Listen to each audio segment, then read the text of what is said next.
Hello दोस्तों, स्वागत है आपका मेरे YouTube चैनल कॉमर्स गुरु 4D में।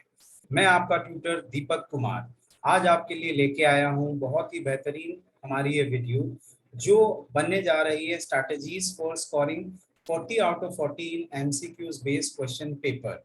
जैसे कि आप सभी को मालूम है दोस्तों कि CBSE ने हमारा सिलेबस रिलीज कर दिया है और एग्जाम पैटर्न भी बता दिया है जिसमें टर्म 1 और टर्म 2 हमारे एग्जाम रहेंगे।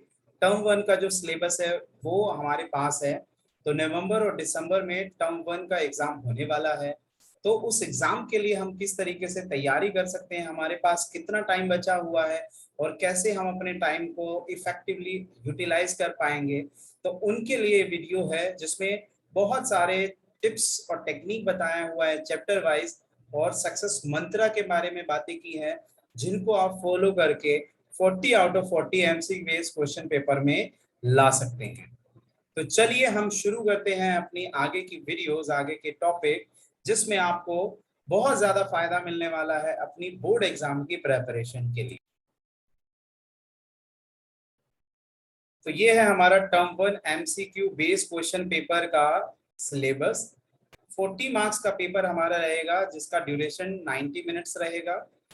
फंडामेंटल ऑफ पार्टनरशिप फर्म आएगा, change in profit sharing ratio से क्वेश्चंस आएंगे, एडमिशन ऑफ पार्टनर, ये बात रही हमारी अकाउंटिंग फॉर पार्टनरशिप फर्म जिसमें 18 मार्क्स का हमारा टोटल एमसीक्यूज रहेगा। उसके बाद शेयर कैपिटल से अकाउंटिंग फॉर शेयर कैपिटल से 12 नंबर का आएगा और पार्ट बी में जो एनालिसिस ऑफ फाइनेंशियल स्टेटमेंट वाली बुक है हमारी, उसके अंदर जो हमारा चैप्टर है financial statement of A company, statement of P&L और बैलेंस शीट के फॉर्मेट, मेजर हेडिंग और सब हेडिंग के ऊपर, और एक चैप्टर और आएगा जिसका नाम है अकाउंटिंग रेशियोज, जो दोनों मिला के 10 मार्क्स के रहेंगे।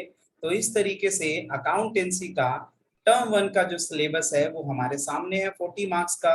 अब चैप्टर वाइज हमारी स्ट्रैटेजी क्या रहने वाली है वो स्ट्रैटेजी मैं आपको शेयर करने जा रहा हूं इस वीडियो के माध्यम से।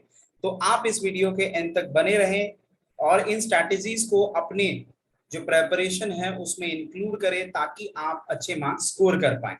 तो हम आगे करते हैं अपनी स्लाइड्स को और एक एक चैप्टर वाइज स्ट्रैटेजीज को पढ़ने की कोशिश करते हैं। तो चलिए शुरू करते हैं दोस्तों। हाँ, तो सबसे पहली बात हम करेंगे success Mantra for MCQ based question paper. It means 40 out of 40 marks लाने के लिए आपको किस तरह के सक्सेस मंत्रा को फॉलो करना पड़ेगा। देखो बच्चों, एमसीक्यू बेस्ड क्वेश्चन पेपर को क्रैक करने के लिए हमारी जो अप्रोच है उस अप्रोच को हमें अब बदलना होगा। अभी तक हम रोट लर्निंग और क्रैमिंग में थोड़ा सा फोकस करते थे, अब हमें कंप्लीट कॉन्सेप्ट क्लैरिटी के ऊपर आना होगा। तो उन्हीं सक्सेस मंत्रा के ऊपर ये हमारी कुछ टिप्स हैं जो मैंने खुद एनालाइज करके ये डेवलप करी हैं ताकि आप इनको यूज करके अच्छे मार्क्स से सिक्योर कर सके। तो सबसे पहला जो सक्सेस मंत्र है वो है change your subjective to objective approach. It means अभी तक हम अकाउंटेंसी के पेपर को सब्जेक्टिव मोड में स्टडी करते आए कि हमारे पास फंडामेंटल ऑफ पार्टनरशिप फर्म है, गुडविल वैल्यूएशन है, change in profit sharing ratio, admission of partner है। तो इतने सारे चैप्टर्स हैं, इनके हम बहुत सारे जो प्रैक्टिकल क्वेश्चंस थे उनको सोल्व करते थे क्योंकि हमारा अब तक के एग्जाम में सब्जेक्टिव पेपर आता था। बट अब हमें सब्जेक्टिव से ऑब्जेक्टिव की प्रिपरेशन वाली अप्रोच को फॉलो करना होगा। अगर हम सब्जेक्टिव के पॉइंट ऑफ व्यू से अपने चैप्टर्स को रिवाइज करेंगे तो डेफिनेटली जो ऑब्जेक्टिव्स हमारे रहेंगे, जो एमसीक्यूज बेस्ड क्वेश्चन रहेंगे, उनको शायद हम उतनी इफेक्टिवली क्रैक नहीं कर पाएंगे। तो इसीलिए सबसे पहला जो सक्सेस मंत्र रहेगा वो रहेगा change your subjective approach to objective approach. उसके बाद दूसरे नंबर का जो सक्सेस मंत्र है उसके बारे में बातें करते हैं, वो है फॉलो 3C फॉर्मूला। अच्छा मेरे दोस्तों, आपको पता ही है कि मेरा जो YouTube चैनल है वो कॉमर्स ग्रुप 4D है। तो 4D में मैंने बताया तुम्हें कि भी यहाँ पर डिटर्मिनेशन, डिसिप्लिन और डेडिकेशन और उसके साथ साथ दीपक कुमार को फॉलो करेंगे। उसी के साथ अगर आपको एमसीक्यूज बेस्ड क्वेश्चंस पेपर को क्रैक करना है तो आपको 3C फॉर्मूले पर डिपेंड होना पड़ेगा या उसे फॉलो करना पड़ेगा। अब ये 3C फॉर्मूला है क्या? इसमें है कंप्लीट कॉन्सेप्ट क्लैरिटी की बात की गई है। इसका मतलब कि कोई भी टॉपिक अगर हम स्टडी कर रहे हैं तो हमें उसकी कंप्लीट कॉन्सेप्ट क्लैरिटी चाहिए, मतलब उसके कंसेप्चुअल जो टॉपिक्स हैं उन्हें बहुत ज्यादा क्लैरिटी के साथ समझना होगा, क्योंकि अब एमसीक्यूज बेस्ड जो क्वेश्चंस होंगे वो अब एनालिटिकल क्वेश्चंस रह गए हैं। अब वो ये नहीं है कि एक क्वेश्चंस के बारे में जर्नल था, उस जर्नल को याद किया और क्वेश्चन को सब्जेक्टिव अप्रोच में हमने बना लिया। अब हमें एनालिटिकल अप्रोच के साथ अपने एमसीक्यूज बेस्ड क्वेश्चन को करना है क्रैक, जिसके लिए हमें अपने टॉपिक्स के बारे में कंप्लीट कॉन्सेप्ट क्लैरिटी होना बहुत जरूरी है। तो बच्चों इस 3C फॉर्मूले को बिल्कुल अपने दिमाग में रखें और इसके अकॉर्डिंग अपनी जो प्रेपरेशन है वो करें। अब उसके बाद हम बात करते हैं more focus on theoretical content. अभी तक जो अकाउंटेंसी का पेपर होता था वो मोर ऑफ प्रैक्टिकल पेपर होता था, जिसमें हमारे अकाउंटिंग के सम्स और प्रैक्टिकल क्वेश्चंस आते थे। बट अब ज्यादा से ज्यादा फोकस हर चैप्टर की थ्योरेटिकल कंटेंट पे भी रहेगा, क्योंकि एमसीक्यू बेस्ड क्वेश्चन जो होंगे वो थ्योरी पर ज्यादा बेस्ड रहेंगे और प्रैक्टिकल पर भी बेस्ड रहेंगे। बट जब हमारा फोकस पहले प्रैक्टिकल पर ज्यादा होता था, तो इस बार अब हमारा जो फोकस है वो ज्यादातर थ्योरेटिकल कंटेंट पे रहेगा। जैसे कि फंडामेंटल और पार्टनरशिप फर्म है, उसमें बहुत सारा थ्योरेटिकल पोर्शन है जिसको अब इग्नोर नहीं कर सकते हम लोग। तो इसीलिए हर चैप्टर का जो भी थ्योरेटिकल कंटेंट हमारा दिया हुआ है प्रैक्टिकल से पहले, उसे फॉलो करना बहुत ज्यादा जरूरी रहेगा। तो चलिए और आगे सक्सेस मंत्रा की बातें करते हैं हम लोग। Improve your mathematical calculation. Yes, हम जब भी बात करते हैं अकाउंटेंसी सब्जेक्ट की तो ये लीड टू मैथमेटिक कैलकुलेशंस हो जाता है। अब यहाँ कैलकुलेशन की बात ये है कि एमसीक्यू बेस्ड क्वेश्चन में अगर हम एक क्वेश्चन को सोल्व करेंगे प्रैक्टिकली तो हमारा टाइम बहुत ज्यादा कंज्यूम होगा। तो इसीलिए हमारी अगर कैलकुलेशन काफी शार्प रहेंगी in related to addition, multiplication, subtraction और डिवीजन, तभी हम एमसीक्यूज बेस्ड क्वेश्चंस के जो आंसर है वो बहुत जल्दी कैलकुलेट कर पाएंगे या फाइंड आउट कर पाएंगे। तो इसीलिए बच्चों अपनी कैलकुलेशंस पर काम करना शुरू कर दें। उसके साथ है practice MCQ based question at the end of each chapter. आपके पास जो भी टेक्स्ट बुक है प्रिपेयर जिससे भी कर रहे हो आप लोग, उसके at the end of the chapter में हमारे एमसीक्यू बेस्ड क्वेश्चन दिए गए होंगे। जब भी आप कोई भी चैप्टर कंप्लीट करें कॉन्सेप्ट वाइज, तो आप उन एमसीक्यूज बेस्ड क्वेश्चन को जरूर प्रैक्टिस करें, क्योंकि वही एमसीक्यूज बेस्ड क्वेश्चन है जो आपकी हेल्प करेंगे आपको बोर्ड एग्जाम में अपीयर कराने में और अच्छे मार्क्स सिक्योर कराने में। तो एमसीक्यूज को इग्नोर बिल्कुल भी ना करें। उसके बाद हमारे पास है कि create an understanding to form MCQs based question from practical question. तो सपोज हमारे पास एडमिशन ऑफ ए पार्टनर का एक चैप्टर होता है जिसके ऊपर हमारा फुल फ्लेजेड क्वेश्चन होता है, जिसमें रिवैल्यूएशन अकाउंट बनाते हैं, पार्टनर्स कैपिटल अकाउंट बनाते हैं और बैलेंस शीट बनाते हैं। अब हमारा इस तरीके का फुल फ्लेजेड क्वेश्चन तो हमें सोल्व करना नहीं है, तो अब क्या करें? तो जब भी हम ये क्वेश्चन करें तो हमें एक ऐसी अंडरस्टैंडिंग डेवलप करनी है कि उस क्वेश्चन से रिलेटेड एमसीक्यूज अपने आप खुद बनाने की कोशिश करें। तो जब ये अंडरस्टैंडिंग हमारी डेवलप होगी तो डेफिनेटली जो हमारा एमसीक्यूज रिलेटेड कॉन्सेप्ट क्लैरिटी है वो हमें बहुत अच्छे तरीके से क्लियर होगा। तो बच्चों इस तरीके के अगर सक्सेस मंत्रा को हम फॉलो करते हैं तो डेफिनेटली हमारे जो एमसीक्यूज रहेंगे हम उनको बहुत अच्छे से क्लियर कर पाएंगे। चैप्टर वाइज स्ट्रैटेजीज की बात करते हैं ताकि आप फुल मार्क्स स्कोर कर पाएं, या मैं बात कहूं कि रामबाण आपके लिए क्या रहेगा। तो अब चैप्टर वाइज एनालिसिस और स्ट्रैटेजी है जिसको आप फॉलो करके अच्छे मार्क्स ला सकते हैं। तो बच्चों सबसे पहले हम देख लेते हैं कि हमारे पास कितना टाइम पड़ा हुआ है। तो आप सभी को पता ही है कि हमारे पास अब ये अगस्त वाला पूरा महीना है, सितंबर वाला पूरा महीना है और अक्टूबर और नवंबर दिसंबर में हमारे एग्जाम होने वाले हैं। तो नवंबर दिसंबर से पहले हमारे पास फुल फ्लैश ये 3 मंथ्स पड़े हुए हैं, जिसमें हमारे पास नंबर ऑफ डेज किस तरीके से हैं। 31 डेज हमारे अगस्त में है, 30 डेज सितंबर में है और 31 डेज अक्टूबर में रहेंगे। तो बच्चों मेरी जो स्ट्रैटेजी है, अगर 3 महीने हमें प्रेपरेशन करना है एमसीक्यू बेस पर, तो वो स्ट्रैटेजी क्या रहेगी? पर्सनल स्ट्रैटेजी कि अगस्त और सितंबर में हम सिलेबस कंप्लीट करेंगे अपना। अब सिलेबस का मतलब ये नहीं है कि हम खाली टर्म 1 का जो सिलेबस दिया हुआ वो करेंगे, नहीं, हम सितंबर तक जितना हमारा सिलेबस हो सके वो हम करने की कोशिश करेंगे। क्यों? क्योंकि टर्म 1 के लिए हमारे पास केवल 2 महीने दिए गए हैं और 2 महीने में इतना सिलेबस कर पाना हमारे लिए काफी मुश्किल रहेगा। तो मेरी स्ट्रैटेजी ये है कि बिना घबराए हुए, बिना कुछ पैनिक किए हुए आप सभी बच्चों को अगस्त और सितंबर में अपने सिलेबस कंप्लीशन पर फोकस करना चाहिए। उसके बाद जो अक्टूबर का पूरा महीना रहेगा आपका, पूरे 31 डेज जो रहेंगे हम अपनी टर्म 1 के रिवीजन के लिए लगाएंगे। उसके बाद नवंबर और दिसंबर में आपके होंगे टर्म 1 सीबीएसई बोर्ड एग्जाम। तो इस तरह का अगर आप ये टाइम मैनेजमेंट करके चलोगे पूरे 3 महीनों का, सो डेफिनेटली आप with in the time frame अच्छे तरीके से अपनी तैयारी करके अच्छे मार्क्स बोर्ड में सिक्योर कर सकते हैं। तो अब हम बात करते हैं चैप्टर वाइज हमारी क्या स्ट्रैटेजी रहेंगी। तो सबसे पहले बच्चों फंडामेंटल ऑफ फर्म्स में, फंडामेंटल ऑफ फर्म जो हमारा पहला चैप्टर होता है पार्टनरशिप फर्म में, उसमें मैं जो सोच रहा हूं कि कितने एक्सपेक्टेड एमसीक्यूज हो सकते हैं, वो हो सकते हैं 4 मार्क्स। देखो फंडामेंटल हमारे पास है, चेंज इन प्रॉफिट शेयरिंग हमारे पास है, और हमारे पास एडमिशन ऑफ पार्टनर है जिसमें टोटल 18 मार्क्स के एमसीक्यूज होने वाले हैं। तो पहले चैप्टर में से जो फंडामेंटल ऑफ फर्म वाला है उसमें से ऑलमोस्ट 4 एमसीक्यूज एक्सपेक्टेड है। अब ये चैप्टर बहुत बड़ा होता है, इसमें बहुत सारे टॉपिक्स हैं। अब उन टॉपिक्स के ऊपर क्या स्ट्रैटेजी रहेगी, किस तरह की टिप्स रहेंगी और किस तरह के टॉपिक्स पर हमें ज्यादा फोकस करना है, ज्यादा स्ट्रेस करना है, उसके बारे में बात करते हैं। तो सबसे पहला पॉइंट है कि focus on theory portion, specially attention on features, rights, types of partners, partnership deed, provision. तो बच्चों थ्योरी पोर्शन बहुत इंपॉर्टेंट रहेगा, और फंडामेंटल ऑफ फर्म में तो बहुत ज्यादा थ्योरी पोर्शन है हमारे पास, जिसमें आपका स्पेशल फोकस होना चाहिए कि पार्टनरशिप फर्म की फीचर्स के पॉइंट्स क्या रहते हैं, पार्टनर्स के राइट्स क्या है, टाइप्स ऑफ पार्टनर्स कौन कौन से रहेंगे, और हमारा जो पार्टनरशिप डीड रिटन एग्रीमेंट होता है उसके क्या क्या प्रोविजंस हमारे होंगे। तो इन बातों पे हमें बहुत ज्यादा ध्यान देना पड़ेगा। उसके बाद चलते हैं आगे। Remember debit and credit items of profit and loss appropriation.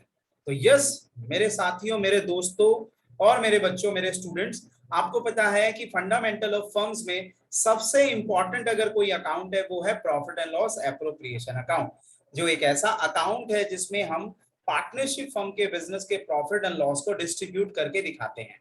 अब हमें profit and loss appropriation account बनाना तो है नहीं, इसीलिए अब उससे रिलेटेड एमसीक्यूज आएंगे क्या, क्वेश्चन में पूछ लेगा कि भाई क्या ये आइटम डेबिट साइड में आता है पीएनएल के, या इनमें से कौन सा आइटम पीएनएल के डेबिट में आता है और कौन सा क्रेडिट में।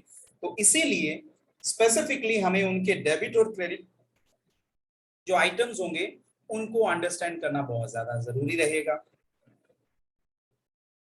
उसके बाद इंटरेस्ट ऑन ड्राइंग जब हम कैलकुलेट करते हैं तो जो एवरेज ड्यूरेशन टाइम है मंथली ड्राइंग्स के लिए, क्वार्टरली ड्राइंग्स के लिए, उनको भी याद रखना बहुत जरूरी है, क्योंकि उनके ऊपर भी एमसीक्यूज क्वेश्चन बन सकता है।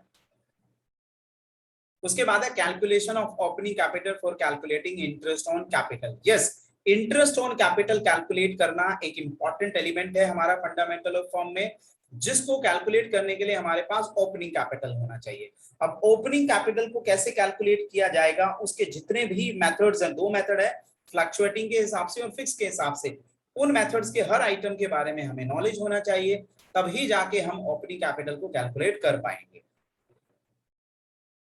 उसके बाद treatment of expenses like manager commission, rent paid to partner, interest on loan. तो स्पेसिफिकली हमें इन 3 एक्सपेंसेस का ट्रीटमेंट पता होना चाहिए। एमसीक्यूज में कह सकता है कि भाई मैनेजर कमीशन को हम कहाँ ट्रांसफर करेंगे, पीएनएल की डेबिट साइड में, पीएनएल एप्रोप्रिएशन की डेबिट साइड में, पार्टनर्स कैपिटल में कहाँ। तो इस तरीके से एमसीक्यूज बना के दे सकता है। तो हमें इन तीनों एक्सपेंसेस का ट्रीटमेंट अच्छे से पता होना चाहिए। ये तीनों चार्ज अगेंस्ट प्रॉफिट है, तो इसीलिए ये तीनों पीएनएल अकाउंट के डेबिट साइड में आएंगे।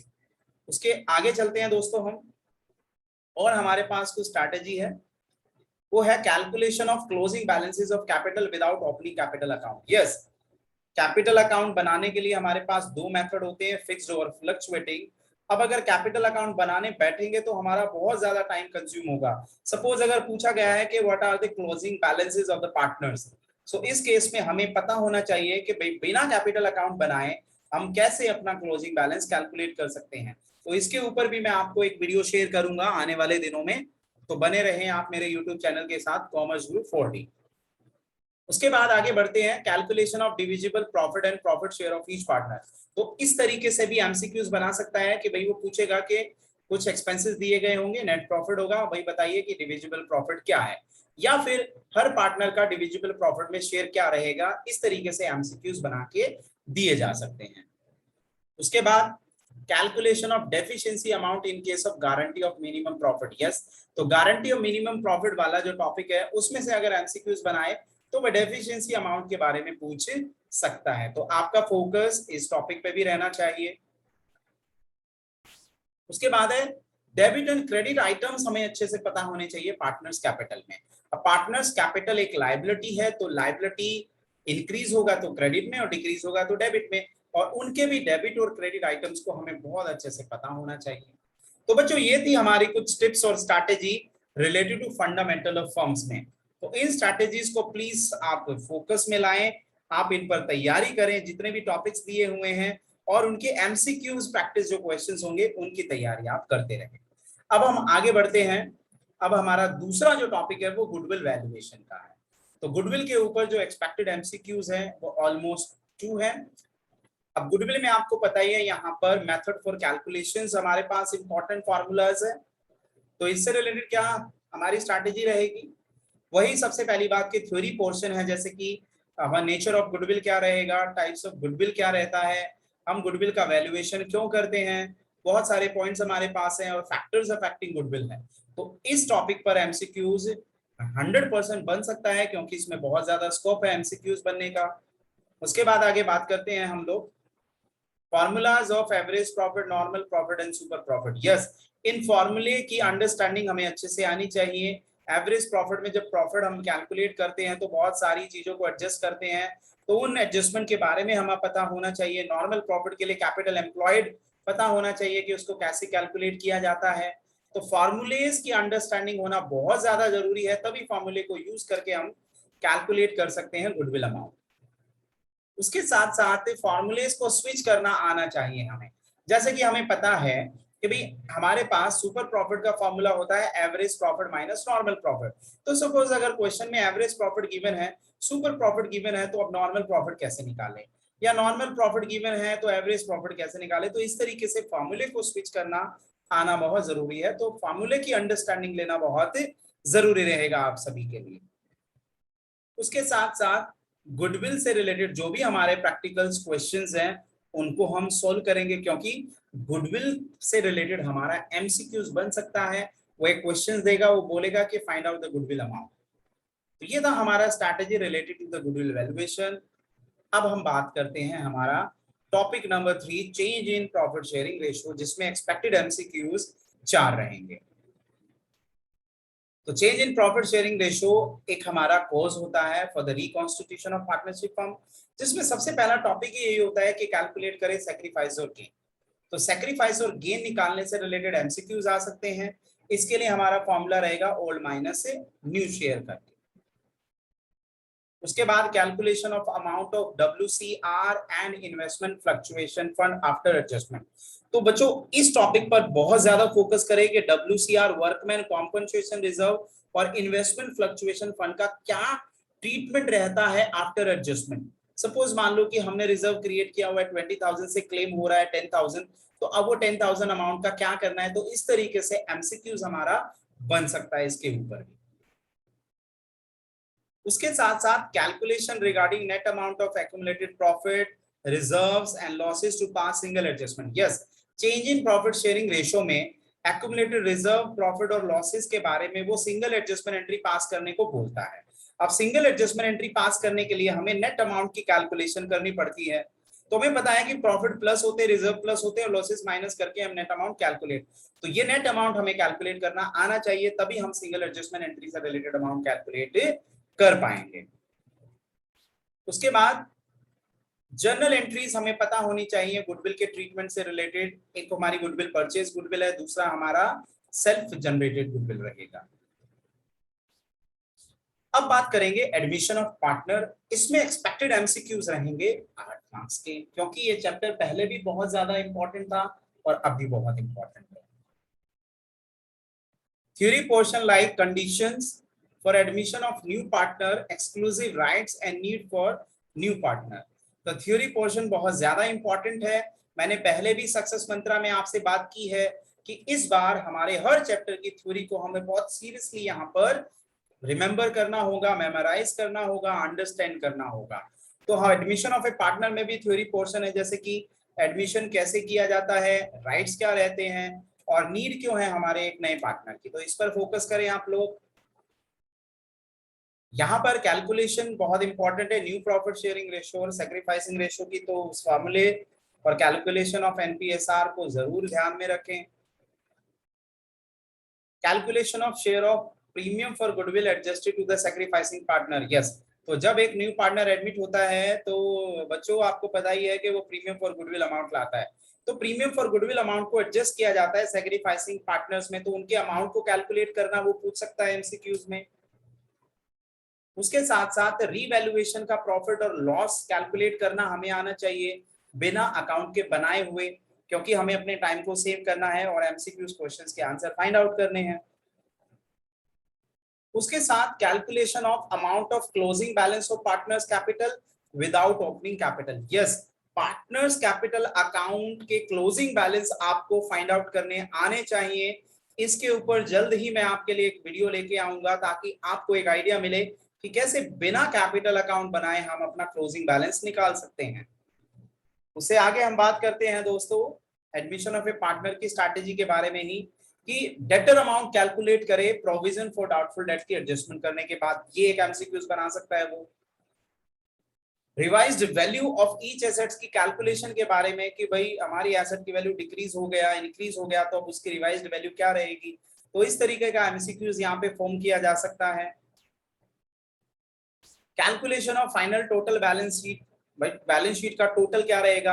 अब बैलेंस शीट अगर बनाने लगेंगे तो हमें रिवैल्यूएशन भी बनाना पड़ेगा, पार्टनर्स कैपिटल भी, तो अब बैलेंस शीट का टोटल वही रफली हमें कैलकुलेट करना पड़ेगा, जैसे हमने पार्टनर्स कैपिटल के बैलेंस फाइंड आउट करे, रिवैल्यूएशन का प्रॉफिट, उसी तरीके से एसेट्स और लायबिलिटीज के आइटम को प्लस कर देंगे आपस में। सो डेफिनेटली हमें बैलेंस शीट का टोटल मिल जाएगा विदाउट बैलेंस शीट को प्रिपेयर किए हुए। उसके बाद calculation of total capital after new partners admission, yes. कई बार ये भी पूछ सकता है कि वे नए पार्टनर के आने के बाद हमारी टोटल न्यू कैपिटल क्या हो गई है। और फाइनली फिर calculation of accumulated profit losses and reserve share of partner, yes. जो भी रिजर्व पड़े हुए हैं, जो भी प्रॉफिट्स पड़े हुए हैं, उनमें हमारे जो एग्जिस्टिंग पार्टनर्स है, जो ओल्ड पार्टनर है, उनका रेस्पेक्टिव शेयर क्या होगा, इनके ऊपर एमसीक्यूज आ सकता है। तो ये थी हमारी टिप्स और स्ट्रैटेजी एडमिशन ऑफ पार्टनर से रिलेटेड, जिसमें एक्सपेक्टेड एमसीक्यूज 8 मार्क्स के रहेंगे। तो अगर आप इन सभी टेक्निक्स को बिल्कुल अच्छे से फॉलो करेंगे तो डेफिनेटली आपको हेल्प करेगा आपके बोर्ड एग्जाम के प्रेपरेशन के लिए।